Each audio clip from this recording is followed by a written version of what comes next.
ابتدا ہے رب جلیل کے بابرکت نام سے جو دلوں کے بھید خوب جانتا ہے۔ دیکھتی آنکھوں سنتے کانوں صابری میاں کا سلام پہنچے۔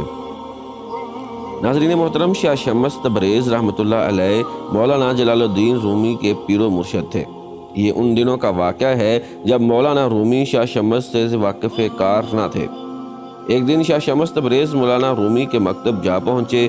وہاں مولانا رومی بیٹھے کچھ کتب کا مطالعہ کر رہے تھے۔ شاہ شمس نے ان سے پوچھا، "این چیست؟ یہ کیا ہے؟"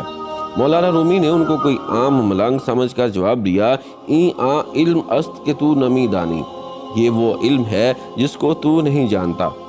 شاہ شمس یہ جواب سن کر چپ ہو رہے۔ تھوڑی دیر بعد مولانا رومی کسی کام سے اندر کسی جگہ گئے، واپس آئے تو اپنی وہ نادر و نایاب کتابیں غائب پائیں۔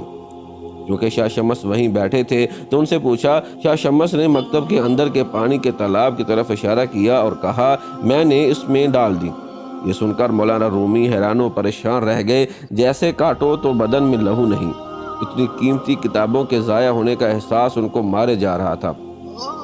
تب کتابیں کچی سیاہی سے ہاتھ سے لکھی جاتی تھیں، پانی میں ڈالنے سے ان کی سب سیاہی دھل جاتی تھی۔ شاہ شمس نے دکھ زدہ لہجے میں بولے، "میرے اتنے قیمتی نسخے ضائع کر دیے؟" شاہ شمس ان کی حالت دیکھ کر مسکرائے اور بولے، "اتنا کیوں گھبرا گئے ہو؟ ابھی نکال دیتا ہوں"۔ یہ کہہ کر شاہ شمس اٹھے اور تالاب سے ساری کتابیں نکال کر مولانا رومی کے آگے ڈھیر کر دی۔ یہ دیکھ کر مولانا رومی کی حیرت کی انتہا نہ رہی کہ سب کتابیں بالکل خشک ہیں۔ مولانا چلا اٹھے، "این چیست؟ یہ کیا ہے؟" شاہ شمس نے جواب دیا، "این آ علم است کہ تو نمی دانی"، یہ وہ علم ہے جس کو تو نہیں جانتا۔ یہ کہہ کر شاہ شمس چل پڑے۔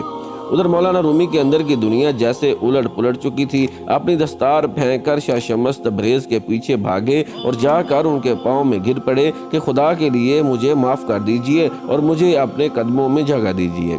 شاہ شمس نے انہیں اٹھا کر سینے سے لگایا اور کہا، "میں تو خود ایک عرصے سے تیری تلاش میں تھا"۔